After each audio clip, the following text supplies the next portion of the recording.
truth? I'm all ears. Okay. The truth. I always tell the truth, even when I lie. Why do you find it so hard to believe? Why do you find it so easy? It's never been easy. You want answers? I think I'm entitled. You want answers? I want the truth. All I'm offering is the truth. Nothing more. Hello and welcome to Truthful Talk. I'm your host, Marco DiGeorge, and today I wanted to do a flashback episode. So we started Truthful Talk back in, I want to say 2017, 2018. It was a while ago. And we started it, and then it, for many reasons, we got away from it. And, of course, now we're back. But there were some things episodes we recorded back then that I still think are pertinent today. And today we're going to flash back to 2019 when I did an episode with my wife, Samantha DiGeorge, and we talked about a play that we had been working on called Talk Radio and her involvement. She's the set designer of that. So it was her involvement in creating this set and everything artistic that goes into it. And so I wanted to re-release that episode with you here. So we're going to flash back to 2019. Hope you enjoy. Welcome back to another episode of Truthful Talk. Welcome back. Welcome back. Welcome back. I am Marco DiGeorge, and with me is my amazing wife, Samantha. Samantha, say hello to everyone. Hello, Samantha. everyone. Samantha. It's been a little while since we've done an episode. Life has kind of gotten us into different areas and different tracks, but we are back, and we love to just talk to you. I don't even know about what. We're back. Our whole thing was we're going to come back and we're going to just start talking and see what happens. See if we can't get this whole thing back on track. It's been like a year and a half or something. Yeah, it's been a long time. Mm-hmm. I know. How you been? I'm okay. You've been okay? I'm okay. And we're right in the middle. It's interesting. We're right in the middle of a run of our show Talk Radio at Theater on the Edge. And we're on hiatus right now. We come back in the beginning of the new year. And so Sam has built us an actual radio station to use for this play. This is where we're there right now. And I'm like, you know what? We have a radio station. It's functioning. Everything here actually works. So why not just sit down, press record, and start talking to each other? Yeah, we were already doing it. Right, we were playing around doing it, and I'm like, you know what? Let's just press record and get another podcast out because it's been a while since we've done that. When you do it fully. That's right. What they say. That's what they say. All right, so how you been? It's been a weird couple years, right? A lot's happened. What are you asking me? I don't know what I'm at. I'm just asking. It's like, how are you feeling right now? I'm good. How are you feeling with the play? I love the play. This is my favorite play. This is by far my favorite play. Yeah, you got to use your voice. Otherwise, no one's going to hear you. Yeah. It's the headphones. But yeah, this has been a lot of fun. I'm super stoked that we're actually recording this on set, which is really cool. This is the magic, people. We do what we do for real. So the amazing thing is that we have a rule at Theater on the Edge that whatever goes on stage has to actually work. And it's part of what the hyper realism that we do. And so y'all don't know what it takes. Oh man, in building a radio station. Well, this is also a radio station from 1987 in Cleveland. So Cleveland. So there was a lot of research that had to go into finding out what an older style radio station did, getting certain equipment and then getting it to actually function. And the cool thing is, it all works. It all works, man. We're sitting here in front of live mics, talking to you right now, going into boards that, everything works. Yeah, it scares me of like next place. What if it's a hospital, Well, then, yeah, we just, need We to- go method. hey. Let's not cross that line. Hey now. But it's so cool. So right now, the if you haven't seen the play, the room, the theater, Sam developed 2 separate rooms. So the play takes place in a small radio station in Cleveland, 1987. And so a lot of the action takes place in the actual studio section where the host is on the air. But also there needs to be a control room, which is outside, which, you have the controllers and the other people, the producers who are running the show. And so she divided the stage in half and now has a studio, which we're in, which is a soundproof booth essentially. And then also the control room. And it's pretty freaking cool. Pretty cool, man. Feels like we're actually in a radio station. I do. If I turn upstage, downstage. Upstage. That's what I said. Upstage is that way. Yeah. If Yes. I turn this way. Of course, I can't- that way works really well for people listening, but it's it's that way. It's a radio show, man. Not a live show right now. It's a podcast. I could turn upstage. Okay, yes, but they don't know what maybe upstage is. But I'm saying they might not know when I say that way, which way I'm pointing, Oh, gotcha. Yeah. because they can't see. Right. That's true. They're just you're just listening right now. Anyway, when I'm not looking at the audience, There you feels, go. feels much more real. Because everything is constructed, everything is detailed out. All of the back walls, the side walls, from floor to ceiling. So what was the hardest thing about building this one? The design of it. I think. You mean the construction design of it, the initial floor plan? Yeah, the initial floor plan. I think we went through a lot of different ideas and scenarios and options of what was going to work. Because the director wanted Barry right in the center, so I tried to design that, but just space-wise, it just didn't work, and visually, it wasn't going to work. So we actually went down to a very simple plan, which was just divide the stage in half. And I mean, thank God we did, because But it took a while to get there. but I mean, there's still not even a lot of space.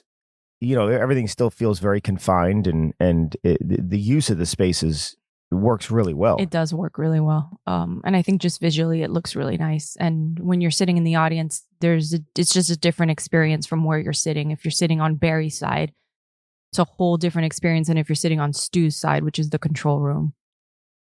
It's funny because the on-air sign is actually on right now. And That's my favorite thing on set. The on-air sign? The on-air sign. That's my favorite thing. That's because it was built. I built it from a scratchies. That, it's the small things. Sometimes the smallest things are the audience would never know, but you look at something, they're like the on-air sign, and looking around for one, man, they're hard to find. Oh no, and they're so expensive. And they're expensive, yeah, and especially a vintage one. Right. And it's like, so Sam went through a lot of research and figured out how to construct one herself, and it's pretty amazing. That's my favorite piece on set. Yeah, I like it. it is pretty cool. Yeah. Even more than Gumby or Gizmo. Oh no, dang it, Gizmo. Yeah. Gizmo's my baby. So, a lot of people ask how because Sam and I are not only married and, have a family of 5 children, and What? I know, right? What? 5? And we're a blended family in that way. But there's that side of our relationship, but then we also work together. So we work together in the theater, and then we work together in Truthful Acting Studios. And so we're together like all the time, the man. All the time. And I remember always hearing that doesn't work. Yeah. And you can't do that. You can't be together all the time, and somehow I was against that. I know you were against that. You Yeah. wanted your space and freedom and whatever. And I miss you. And When I'm not with you, I miss you. And it's amazing. And so people want to know how does that work? How do we actually make that work? And it's what's your advice on that? I think we're just best friends. That's the thing. Is that it? Just Yeah. because our friendship is so strong. Yeah. we Like just really, when you're around friends, you want to be around friends, right? right. That are awesome, and they're just the energy. So I like being around you. Well, we collaborate really well. Yeah.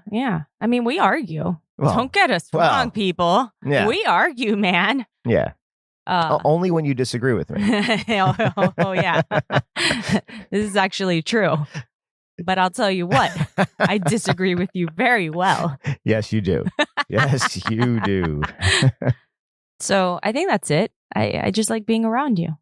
Because I think it goes into this, what are the secrets of, I mean, everyone thinks it's a secret, I guess, of trying to find a relationship that works, of something that, because you're always looking for that relationship where you want to be with the person. Because I know a lot of relationships, and even growing up watching just my friends' families, and it was just, you learn from parents and you learn from friends' parents and people you see as far as how a relationship works, how a family works. And a lot of times you had parents that went off to work during the day, either one or both, and then come home at night. And, there might be family moments, possibly, dinner time or family time, but it was a lot of couples spend a lot of time apart. Yeah. And then come back together. And so growing up, I always thought that's what it was too, is that being in a relationship meant you were in a relationship for a little bit of the time, because a lot of the time you're pursuing your own interests. Right. That's what I thought. With us, because there was always this warning of, okay, well, no, don't mix your relationship with your work, right? If you work together, it's never gonna work out for the relationship side. And I think we're doing the opposite of that. And yeah, and I wouldn't necessarily call it work. Like, a lot of people are like, oh, you got to separate work from personal life. But I feel like it's so blended for us that it's not, I wouldn't even know how to separate it, because our life is what we do and what we love. So it's not necessarily that we're doing this 9-to-5 work job and then we're bringing it home. It's 24/7. Right. We're not accountants for something and then we're working in a cubicle or something. Right. This is our passion. Right. It's our passion. So I feel like just 24 hours a day, we're just doing what we love to do, and we're doing it together. And that's it. So is that one of the secrets to the relationship then? Do you see what I mean? Because we love what we do, but right. How does that relate to then maintaining a relationship where we see each other all the time, but yet we don't ever get sick of each other or don't, kill each other? Not that sometimes I don't want to. Thank you. But I don't know. I feel like before I thought that I can only handle so much of you. I know that sounds really bad. and here's the thing, folks. She said this to me directly, so it's not that I don't know this. This is why it works, because I can tell you like it is, and we can talk about it. But the moments where I'm not with you, because I'm super independent, right? I like doing my own thing. I like having my own time. But when I'm not with you, I'm like, oh man, like, I want to talk about this with you, or I want to show this to you. So that's where I feel that, I think for us at least, oh my God, stop touching my mic. It's funny. So if you're sitting here watching this, and this is just one of these couple things, I guess, but I'm watching her move around the mic to talk to me directly. And it's like, the point is to talk into the mic, not to talk on the side of the mic. So we're having one of those moments. Yeah. I'm sorry, you were saying, I broke her train of thought. You're so cute. You're so cute. I don't know. I think for us it works. Like, I'm not saying that's like the thing for everyone. Everyone has, I think, their own dynamic and their own thing when they're together. But for us, like, I feel that we work better together. Like, I've had those days and we've had those months and stuff where we do that traditional stuff, and I don't like it.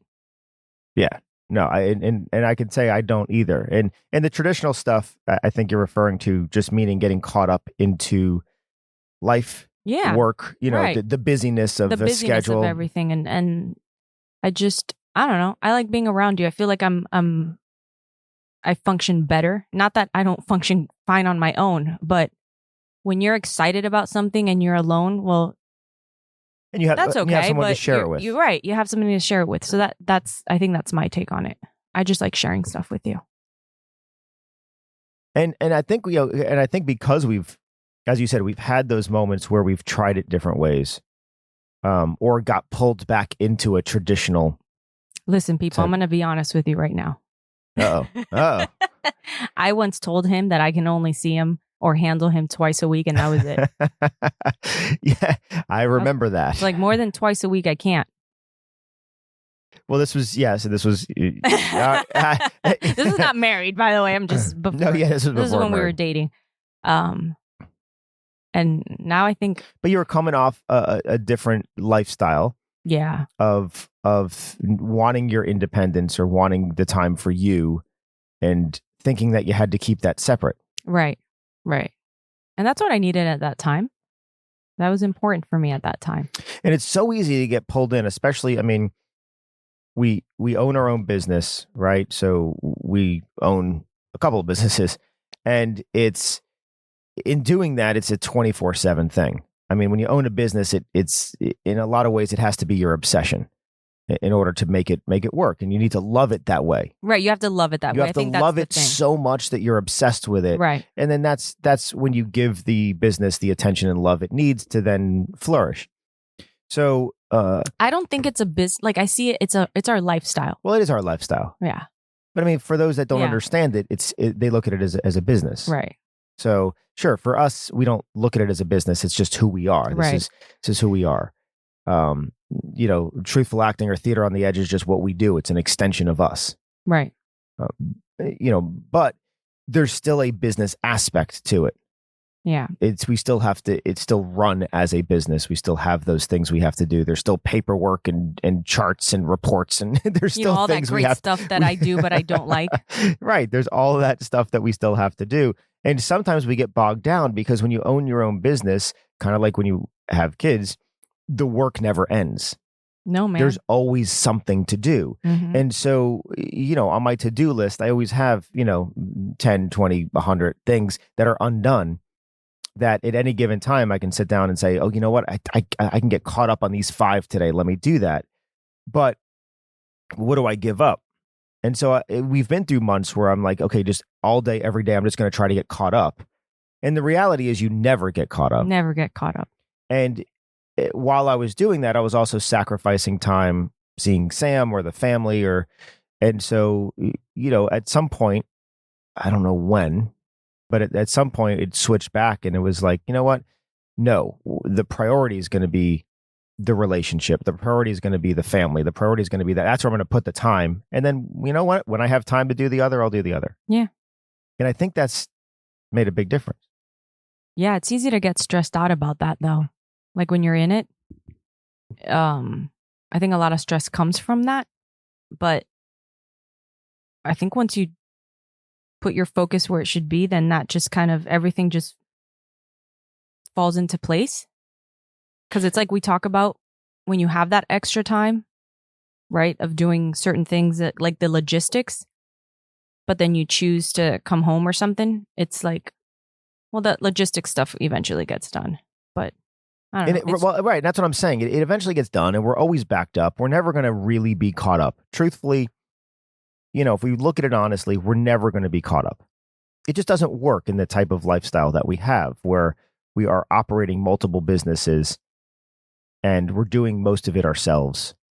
Yeah. And, and because they're small businesses, right? So it's not like they're like a lot of employees and things like that. I mean, they're very small businesses. So, it really just, it falls on us to do. And, but what I'm finding is that when you focus on the relationships in your life and you make those the priority, everything else seems to get easier.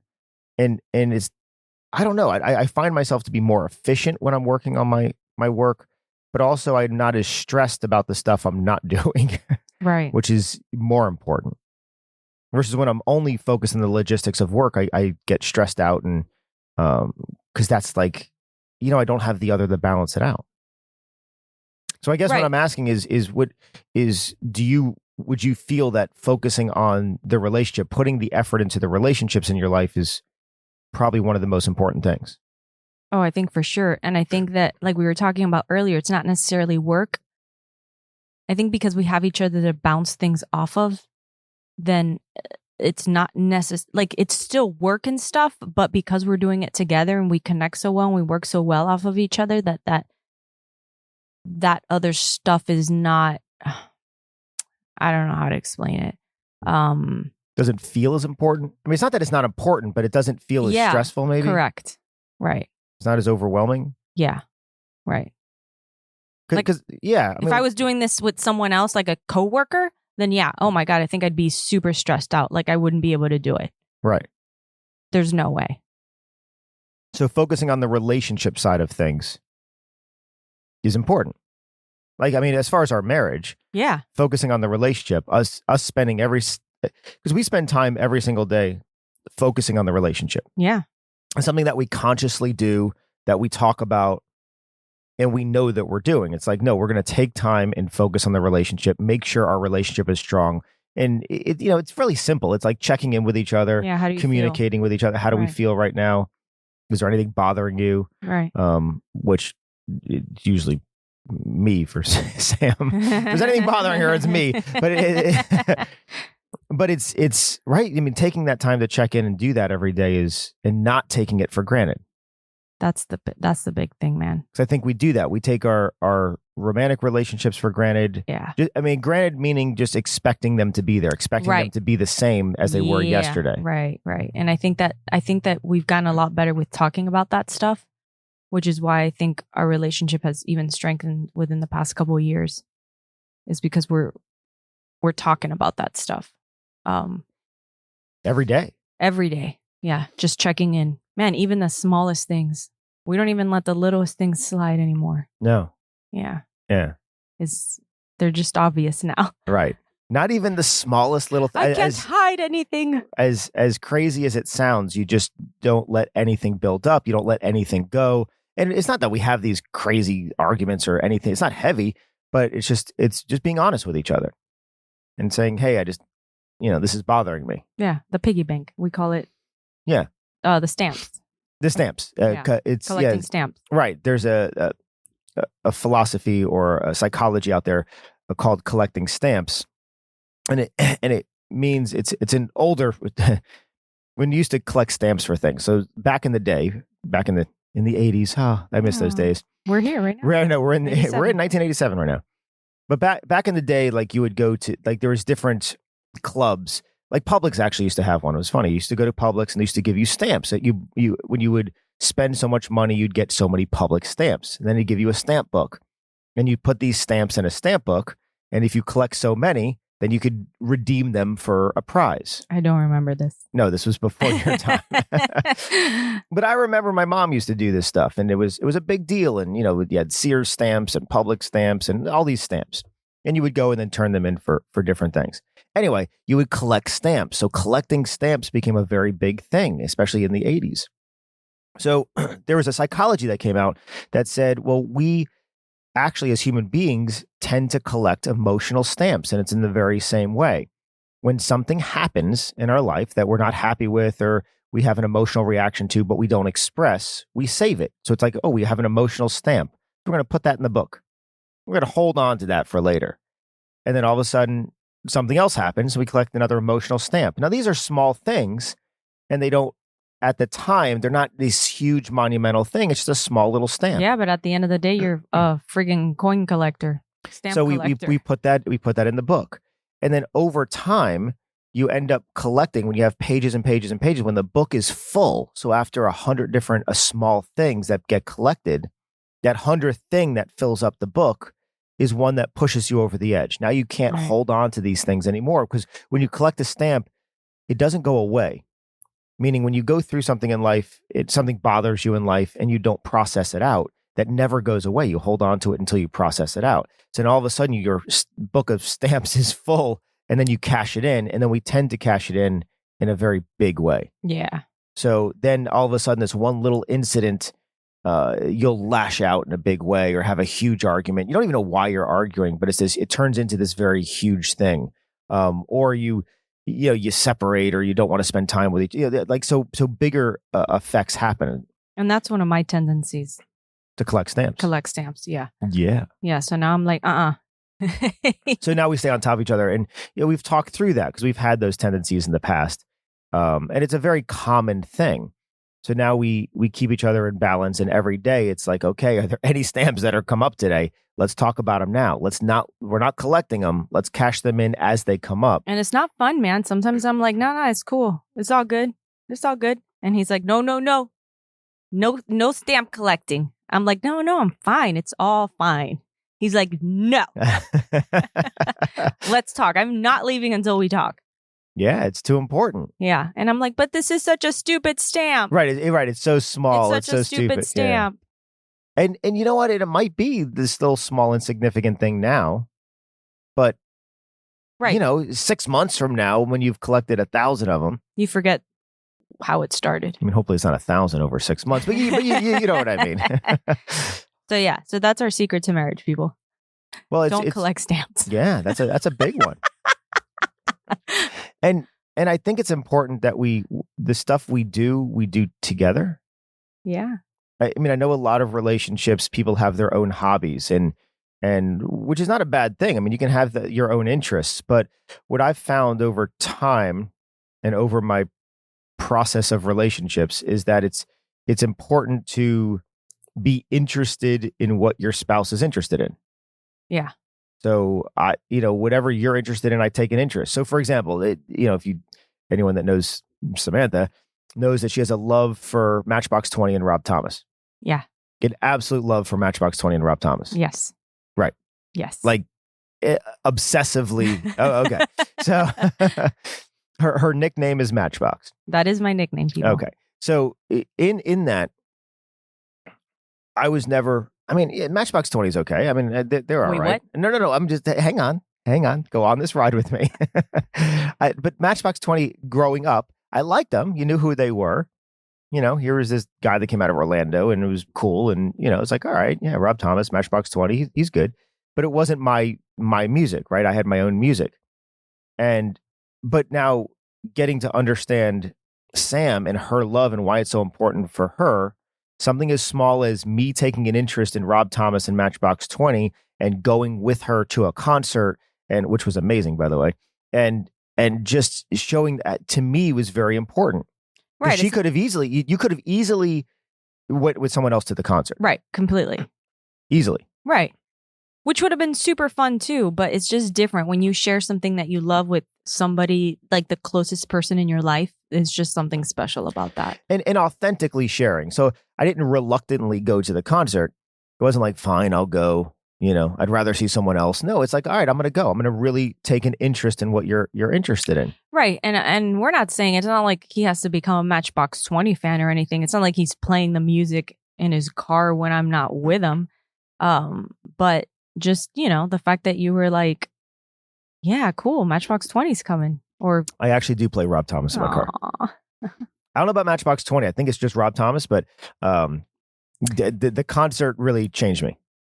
Yeah, you had a lot of fun. It was one of my favorite concerts I've ever been to. Yeah, and we were standing right in the front row. Right in the front row, right next to the stage. He was right now. It was the energy he had. It was amazing. What an amazing performer, singer, songwriter.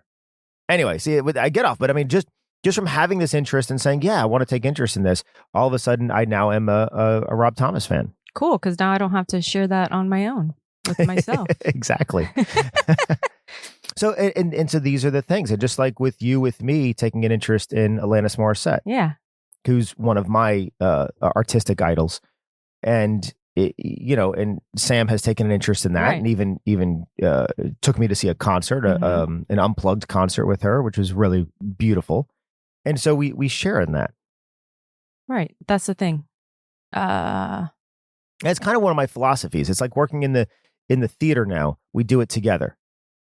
So if working in the theater, if just one of us wanted to do it and not the other, right? I don't think I would do it. I don't know. Yeah. If this is what you did and I worked, I don't know, let's say a bank. Yeah. For example. I actually used to work in a bank. It would be just weird. It would just be weird if I did my thing from 9 to 5 and then you were doing this consistently. I don't know. Yeah, because our passions would be split. And to me, I think nowadays, and it's different than in what I would call the olden days, the days of my grandparents, the days of my parents, where that was more of a traditional norm. We're starting to lose tradition in this country. And, we're starting to get into what each individual person wants instead of, a family unit or a tradition of a culture, or we're starting to lose those different things. It's being divided. And with that is this sense of we can have separate passions and still maintain a relationship. And that's, you see what I mean? It's like, It used to be just because of the structure, the one part, both parents might go off to work, come back, and just because of the culture of this is marriage, you stay together. Now, I'm not saying anyone was happy. Who knows? Maybe nobody was happy, but the culture and the structure supported that. Nowadays, in the search for happiness and trying to find identification and trying to maximize the fullness of yourself and all of these things, we're always looking for, well, what makes us happy and what is driving us in life? And I think if we're not driven in the same direction, at some point we're too far apart to make it work anymore. Well, I think we talk about that. Like relationships we're always going to grow and change. And who you are today is not who you are in 6 months or a year from now. But if you don't grow together, then you absolutely will grow apart. I mean, it's just inevitable. It will happen. Right. If you're not growing together, you will grow apart. And this is family relationship, friends relationships, romantic relationships. It really doesn't matter. It's just any sort of relationship. If you think of even friendships. Yeah, even friendships. A lot of times friendships are from proximity. You're friends with people who you encounter the most. You become friends with people at work. Why? Because you see them every day. Mm-hmm. You become friends with people in your neighborhood. Why? Because they live next door to you. And it's those type of things. And or like what we do with acting and everything else. It's like, oh, well, other actors who become friends with or other artists who become friends with. But it's a lot of it is proximity and what you're currently doing. But to maintain a long-term friendship with somebody, you have to still have the same interests. When you start having different interests, and this could be religious interests, political interests, which we see a pretty big divide right now in that. Yeah. Or even, cultural or hobby interests. I mean, it eventually it's like, well, no, we're not sharing in the same thing. It's like, no, I don't want to do that. It's like, right? It's like, we just don't have that. It's like, nah, I don't want to, whatever, watch that game or go to this thing, or it's not my interest anymore. And then when you spend less time together, the relationship suffers. Right. Yeah. Because relationship is about, right? Is that connection now in this moment. Well, yeah. I mean, you have to work on a relationship regardless. It doesn't have to necessarily be a partnership, but friendships too. You're not consistently working on them, they're going to eventually kind of start fading out.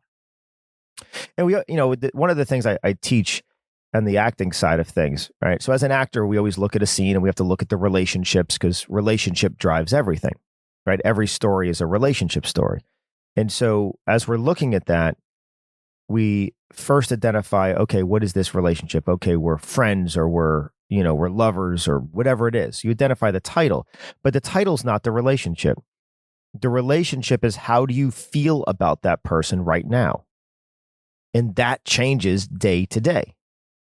Yeah. So you could be sisters and you could love your sister one day and hate them the next. And it's just, how do you feel about the person right now?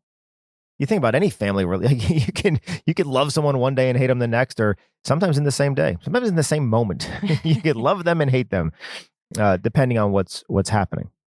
Yeah. I mean, I think I get it. Like the whole title thing, just because you're sisters doesn't necessarily mean you have to love each other, right? I mean, there's many relationships that have these titles that a title doesn't define the relationship. The relationship defines the relationship. Like the whole thing with step parents or step brothers and sisters. It's just a stupid title, really. It's, right. The title People get caught up so much on these titles, and it's the relationship. That's right. What matters. How do we feel about these? Right. How are we treating each other? How do we feel about each other? The title is just it's a logical construct, so we have an understanding of what we're talking about. It's a form of communication. That's what we use it for. The title doesn't mean anything. Right. What means something is the actual feeling underneath it. And that's what has to be worked on. Right. In an actual relationship, we have to work on those feelings. We have to work on actually cultivating the actual personal thing that we have underneath. And that's why relationships change. That's why we grow apart. I mean, I've had friends, that I grew up with and I was great friends with, and then I haven't talked to in years. Right. I think that just happens. There are it's weird because and then there are relationships that you may not talk to that person a lot, but when you do talk to them, it's like time hasn't passed, which is really cool. I just think that that's just because when you had the relationship, you created a very strong connection with that person. Because one of my closest friends, Jalissa, I don't talk to her a lot. I really don't. I wish we did more. But when I do talk to her, it's like time hasn't passed. It's weird, Yeah. And I mean, I feel a lot of that, you got a glimpse of that with my family in Chicago. Yeah. Right. I mean, I see them once every 15 years or something. It's a long time that goes by. But we went up there and time doesn't pass. Yeah. And but again, that's the feeling that you have. It's the feeling. Right. It has nothing to do with the title. It has nothing to do with their family or not family or anything. It has to do with how do you feel about them? How did you feel about them the last time? There's an understanding that we live in different states. There's an understanding that we're distant. But then when we see each other, it's as if time has not passed. Right. And that I just think that's the thing. It's an understanding. Right. Because if we went up to Chicago and they were like, yeah, but you never reach out to me. Well, it's like, well, okay. Right. And that's not what's happening. It's like, oh man, it's like, it's just an understanding of where people are at, not having these expectations. Because I mean, I have other family all over the globe. Right. I have a sister down in Chile and who's, who I don't see because we're pretty far apart, and another sister in Houston and brother and sister up in Canada. And we love each other. Right. Absolutely love each other. But it's just, we're separated by distance. But when we get back together, it's amazing. Yeah. It's very cool. So, but again, it has to do with working on the relationship and an understanding of the relationship. It's an understanding of the relationship. Yeah. Because you might have someone else that you've had a falling out with. Yeah. It's like if any of you have ever had a friend or some sort of relationship that all of a sudden you had a falling out with. I mean, there was a time where you were inseparable. And now then, you're just somebody that right? Yeah, exactly. Yeah, that song, right? Well, yeah, you should commit to that and just really, I don't know how to sing. Really, you were doing so well. Okay. Thank you. But isn't it amazing? I mean, it's just but whatever separated that friendship apart or whatever it is typically there was one incident, there was something that happened that all of a sudden there was an emotional reaction to that changed the way we think about it. Why are we talking about this? I don't know. What do you mean? Why are we talking about this? My mind just went. Just shut off. Squirrel. Where'd you squirrel to? How we got into this? We're talking about relationships and how to maintain a strong relationship. That's what the topic of our episode is about. Okay. Welcome back. Sorry, people. I check out. I just want to know where you went because I saw you check out and I couldn't figure out where you went to. I was checking out, trying to figure out how we got here. Well, the great news is because this is recorded, you can listen back and know exactly how we got here. Yeah. So were we giving the secret to marriage? Mm-hmm. Well, or to a strong relationship. Not to marriage, to a relationship. Well, I mean, I think it's one and the same. Yeah. But it's to a strong relationship. Yeah. I mean, a marriage simply is just we're committing to each other for a relationship. That's all. Yeah. Right. So, and depending on where you're at, it could be a religious or a spiritual, journey as well. But it's really just saying, no, I'm committing myself to you. You're committing yourself to me, and we're committed in the asylum. Yeah. So and that's it. But it's still the relationship underneath it. I love you, man. Aw, I love you too. That was sweet. So do you have any what other advice do you have to anyone out there that's trying to figure out, well, I want to have a strong marriage or I want to have a strong relationship or, how do I make that work? I feel like it's so cliche, man, but communication, What do you mean? really talking to each other, at least for me, right? Because again, going back to the stamps, like I like to keep things in when I feel certain ways, just because I don't want to seem like I'm not strong enough. I don't want to feel weak, and so it's just so much easier to not express how I'm feeling or even figure it out. Sometimes I don't even know how I'm feeling, so it's just so much easier to stay quiet. Just from a fear of not knowing how to express yourself? Yeah, and not. Again, I think it all comes from just weakness, like Not wanting to look weak or needy. Well, I know there's some things you're like, no, this is stupid. Right. I don't want to tell you about it because it's stupid. Right. And so you're perceiving that whatever you're going through is stupid. And it's not that I still don't feel that. Sometimes I very much still do feel that, but I'm learning how to work through that and still be able to express how I'm feeling. Because I know that after I do, I feel so much better. A lot of the times, it's weird. I have a question. Squirrel. Okay. You know how like when you're venting, you feel better after? Yes. It's like a vomit session. Yeah. Sometimes I don't feel better after. Yeah, because you hold on to it. How do you let go? Well, when I see, like a dog will vomit and then lick it back up.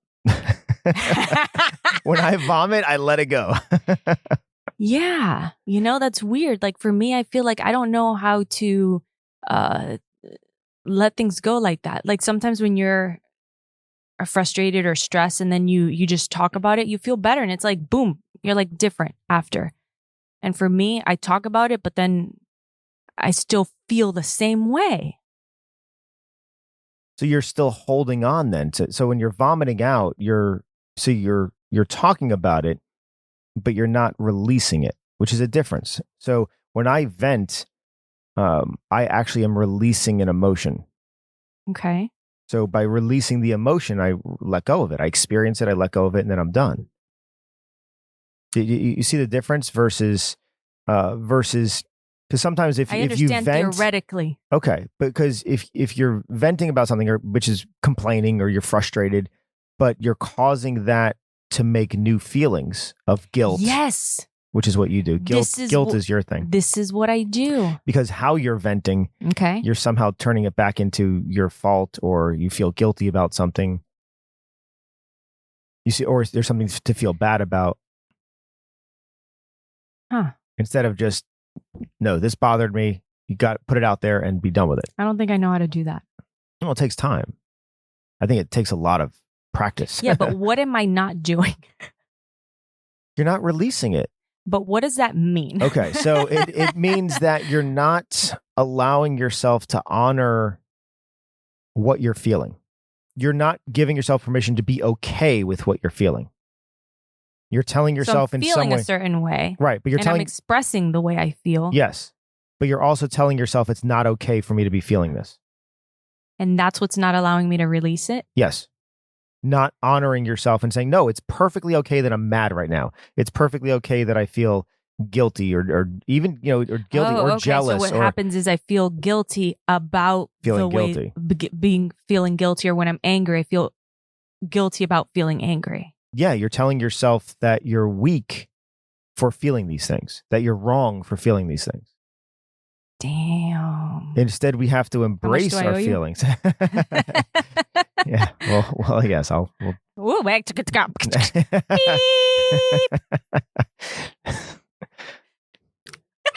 and we're back. You left me speechless on that. Gotcha. But yeah, I mean, which is what I mean. It's kind of the process that we go through when we're teaching acting too. It's embracing what you feel in every moment, and being okay with that. Right? It's the I am enough philosophy of saying that yes, whatever you're feeling right now is okay, even if it's a negative feeling, even if you think you shouldn't be feeling it. Right? We got to separate out the judgment of that and say, you know what, I'm feeling mad right now. Okay, that's okay that I'm feeling mad. We can try to figure out why. but it needs to be okay that we're feeling this way. But it's weird because like I feel like I understand that. Like this is something I've had conversations with people about that. Feelings are feelings. They're neither good, they're neither bad. They are what they are, right? So I feel like I understand that theoretically. Oh, I'm angry right now, and that's okay. It's okay to be upset, right? Like when we talk to the kids and they're upset, it's like it's fine to be upset. You can completely be upset. But how do you, I don't know. I feel like when I'm going through it, I don't know how to process it.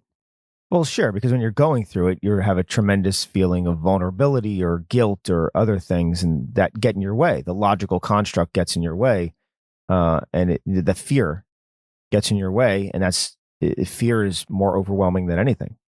So I'm trying to think of an example just to give people, but I don't know. I can't think of anything right now. Well, any discussion that we have where I'm trying to say, "Oh, did you notice that?" Because this happens all the time. So there's some things that happen, and just I'm a teacher, right? So as a teacher, I always try to find teachable moments, and it's just part of who I am. And sometimes I know not everything's a teachable moment, but it is. And so we'll do something like driving, right? Oh my God. Okay, so we're driving, and all of a sudden, listen, just so you know. If I'm driving, if I'm behind the wheel, I got him in the passenger seat. You need to slow down. Oh, you need to brake sooner. That's exactly what he sounds like. And then if I'm in the, like in the passenger seat, I'm in the passenger seat, I hear, "Oh, you're such a bad navigator. You're not telling me where to go. Like you got to look it up on the map." I'm like, man, listen, I'm just gonna sit in the back seat. So I'm an Uber. And I feel like this is a constant conversation. Okay, all right. So because again, I always say, right, experience teaches only the teachable. So here's the problem. So as we're driving down the road, right, let's say you're in the passenger seat and you're navigating me somewhere. Yeah. So, all right. So to put this in context, we'll be driving somewhere. She's the navigator. So she has the map or Siri or whatever is mapping us to whatever we're going. And I'm just driving forward until I'm told to make a turn or do something. And then she's like, yeah, so the road back there, yeah, that was the one we needed to turn on. I'm like, well, you could have told me before we got there. You have the GPS in front of you, so it's those type of things. And so then what I'll do is I'll say, okay. But I don't like being the navigator. No, you don't. No. So I'd rather drive. All right. And then when she's driving, I just believe that when we drive, we should look out for other people. I'm just, wow, you got offended there. But I mean, I'm just saying that as a whole in this country, people are very selfish when they're on the road. Right? Driving slow in the left lane. I don't do that, man. Not that much anymore. No, You've I gotten used better. to be really bad. I don't do that. Because that's one of my pet peeves. It's one of my pet peeves. Yeah. Okay. But you're also courteous to a fault when you're driving. Okay. Right? So you'll stop in the middle of a road that doesn't have a stop sign or anything just to let someone else who's trying to get onto the road in. And I'm like, okay, don't stop in the middle of a road that you're not supposed to stop on. This is how accidents behind you are caused. Talking about people. So anyway, what I'll do is I'll explain. The teacher in me says, okay, well, let's just explain this. So then you'll have an understanding of why stopping in the middle of a flowing road is not a good idea. No, my bad one. No, I don't do that. What I do is I'll cross lanes during an intersection. Well, you cross lanes all the time without even knowing. So no, where you cross lanes, yeah, in an intersection where you're turning left and you'll cross lanes. So there's two turning lanes that are turning left. Right, in like these four-way highways. There's no car next to me. You don't even look. You're not even aware. There might have been a car next to you or behind you, and it's in the bushes now. That's why you don't. You look in your rearview mirror and you don't see it. If people saw what was happening behind me, they'd see all the accidents happening. But anyway, the whole point of this was that sometimes, and it's just, my style is to educate. I'm not trying to offend or criticize. It's like, well, look, to me, because I believe you get better in the world by learning from things that you can improve. Right.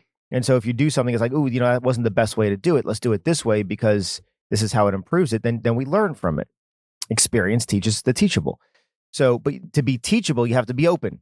And so, and this goes back to our initial conversation. Yeah. Sometimes you'll do something and I'll say, oh, you know what? You crossed the lane when you were turning left and you had a car right behind you and, you know, it had to slow down. So what can you do better next time?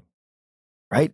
Be aware of the lane you're in and make sure you stay in your lane, you know, or whatever it is. So and I know I'm in teacher mode, but then you'll feel guilty and get defensive. For example, I'll be like, but there was no one behind me, or there was no one on my left, or on my right. And you'll be like, but that's not the point. Right. That's illegal. Well, it's and then it goes into a whole rant. Everybody needs to take driving school well, every couple of years. That's my own soapbox. Yes, that's my own soapbox. Everyone's texting while driving or not paying attention or you know, being unaware in the world. But this comes back to, you asked, well, how do I vent and let go of it? Well, this is it. You hang on to things. I think I get defensive. Yes. Yeah. Extremely. Right. And it's because I don't want to admit that I'm wrong. Yep. Yeah. which is a normal human thing. No one wants to admit they're wrong. Because it's a fear. We're trying so hard, desperately, each and every day to be enough, to feel like we are enough. And we have this thing called imposter syndrome. Imposter syndrome is where we feel like we are an imposter, hiding behind a mask, and we're convincing everyone that we're one thing when we actually feel like we're something else. We feel not good enough. We feel broken in some ways, or weak in some ways, or all of these different things, fearful. We feel these things on the inside, but we're trying to show people that we are confident and courageous and all of this other. So it's called imposter syndrome, where we feel not good enough, but we're trying to show people that we are.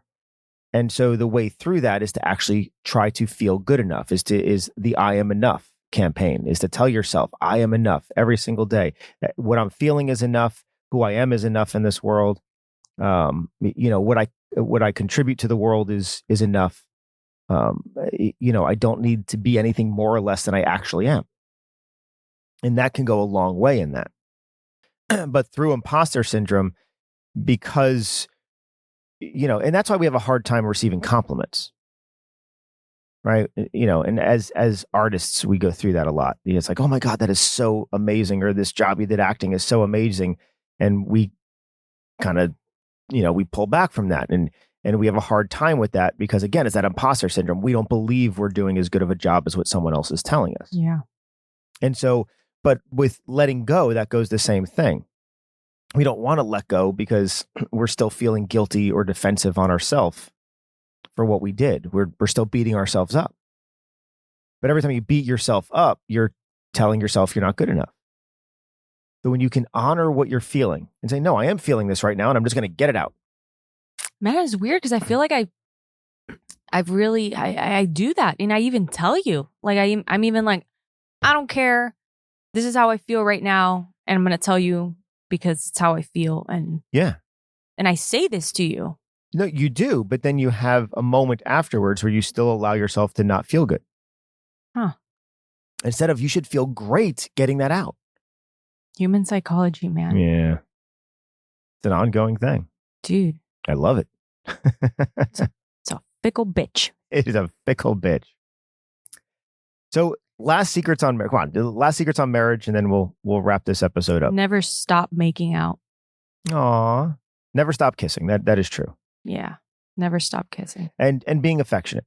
Oh my gosh. Holding hands. I love it. Just hugs. I used to not like it. Long hugs too. Long hugs, long kisses. Holding hands. Hug till they let go. Yes. That's an important rule in life. When you give someone a hug and you really mean it, hug until they let go. And that shows them that you care. And that's what we'll leave you with. Aw. Hug till they let go. Nice. I like that. And for me, it's been gratitude. I focus on gratitude every single day. And it has been completely life transforming. And the main thing I focus on gratitude of is Sam and the family. Every And- note, every night, he leaves me a note under my pillow. And I think we're on like 306. 7. Aww. 307. It started for something I was doing for her birthday, and I was going to leave her, so many notes, just saying, why I'm grateful for her. And it's part of the idea of a moment of gratitude every day, where you state every single day when you wake up something you're grateful for. And so I was like, well, I'm going to do that directly for Sam and leave her a note every single day of why I'm grateful for her. And I just never stopped. And I was like, you know what? This is something I don't ever want to stop.